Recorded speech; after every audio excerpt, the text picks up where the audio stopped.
What makes the difference in the quality of people's lives? What makes some people leaders and other people followers?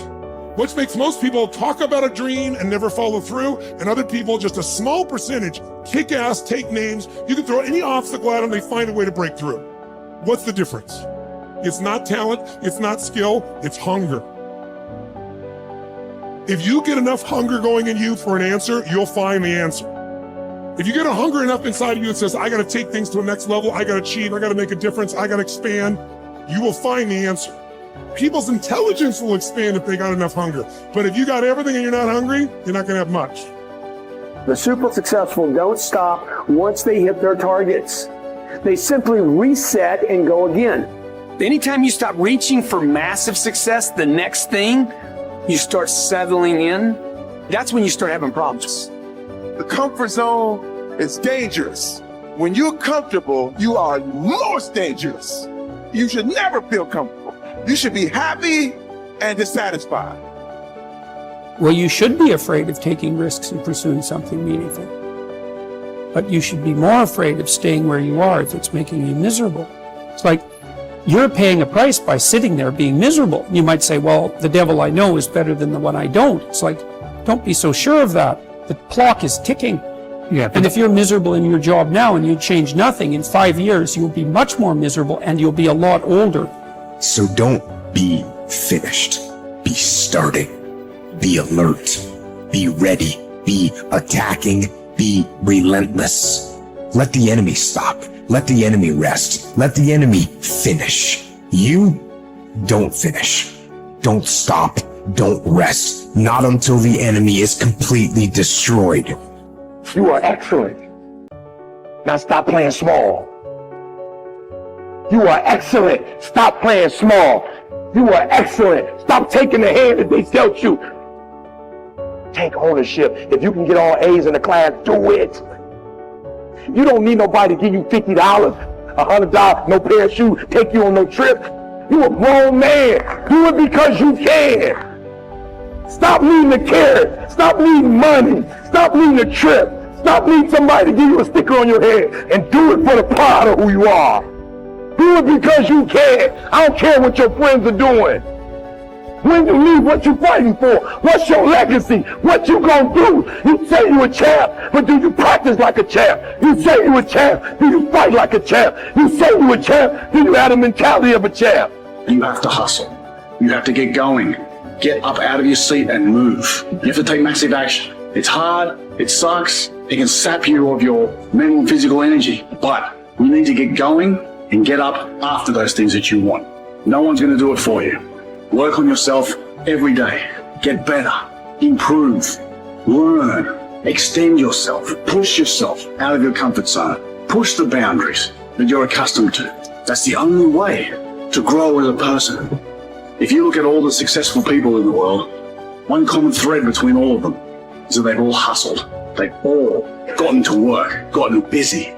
The gap between here and your ultimate life is action. That's the link. You have to hustle. You have to get out there and do what's required. What excuse do you have? What reason do you have not to? Turn this video off, get out there and get to work.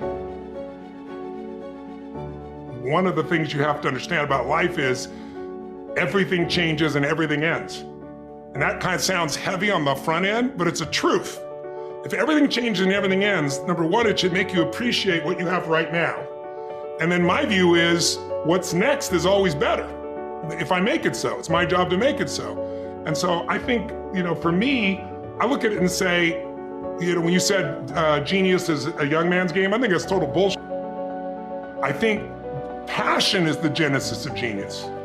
If you've got enough passion, you're gonna find answers nobody else does. But most people run out of fuel, meaning they get tired, they get exhausted, they get burnt out, they get, the law of familiarity. They're around something so much they take it a little bit for granted. And I've managed to see something in myself that I found in every great leader that I've ever respected, and that is, I value intelligence immensely, but I know really smart people can't fight their way out of a paper bag pragmatically, right? I'm sure you do too. what I see as the one common denominator of people that are successful over a lifetime is the sustained hunger. Hunger is the number one factor. When I see somebody, I don't care what age they are, I don't care what their background is, if they're hungry to improve, to change, to make something happen. I mean, if you look at Richard Branson, he's as hungry today in his late 60s as he was at 16 years old in that crypt starting Virgin. You know, you look at my buddy Mark Benioff, you know, he's in his early 50s right now. Mark is more hungry today than when I knew him 12, 14, 15 years ago when he was first coming up with the idea of, he went to one of my seminars over and over again, the UPW, you know which one. And he went there like 4 or 5 times and he was sitting in the front row, he's a tall guy, introduced himself and said, "You've convinced me, I'm gonna leave this company I work for as an employee here, and I'm gonna go start this new company called Salesforce.com. Wow. And he says, "Tony, we're gonna do $100 million in business, and we're gonna change business." Now he's doing whatever, 30 billion right now. but it's because he hasn't lost the hunger. And I think the law of familiarity is what destroys a relationship. You get around somebody enough, you love them, but you don't have the same passion, same aliveness. And I'm just not willing to settle for a life without passion and aliveness. That's just like, there's so much to learn, there's so much to grow, there's so much to give, and I'm wired to grow and give. And I think anybody who gets wired to grow and give is gonna have a really fulfilling life. It doesn't matter what you choose to do, you're gonna be alive, because you're gonna make progress, and because you made progress, you have something to give. And we all, like, some people think they just wanna get, but you get, and it's pretty damn boring, and it doesn't really expand your sense of identity of who you are.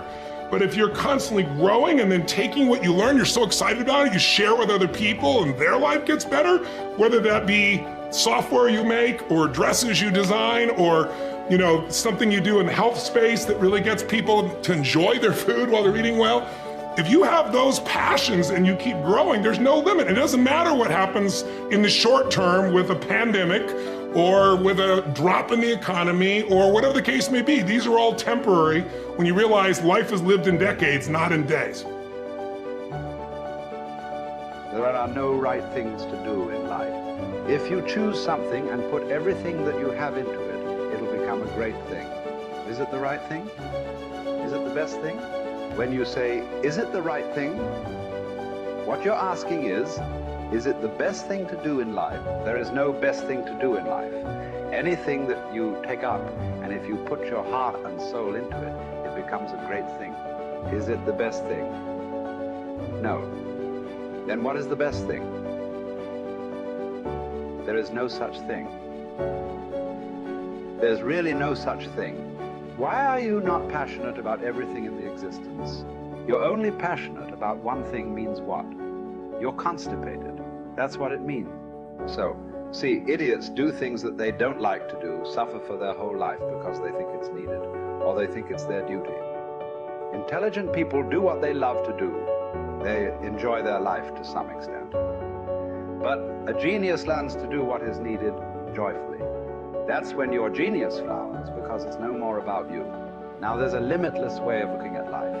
So every aspect of this rally, or many other things we have done, I don't even have to tell people that this must happen, this must happen, this must happen. A few things, yes. The rest of it, I just make it up in my mind, and I know it must happen. And it will happen. Not because I'm exercising my will over the world, because I'm just fulfilling the will of the world, that's all.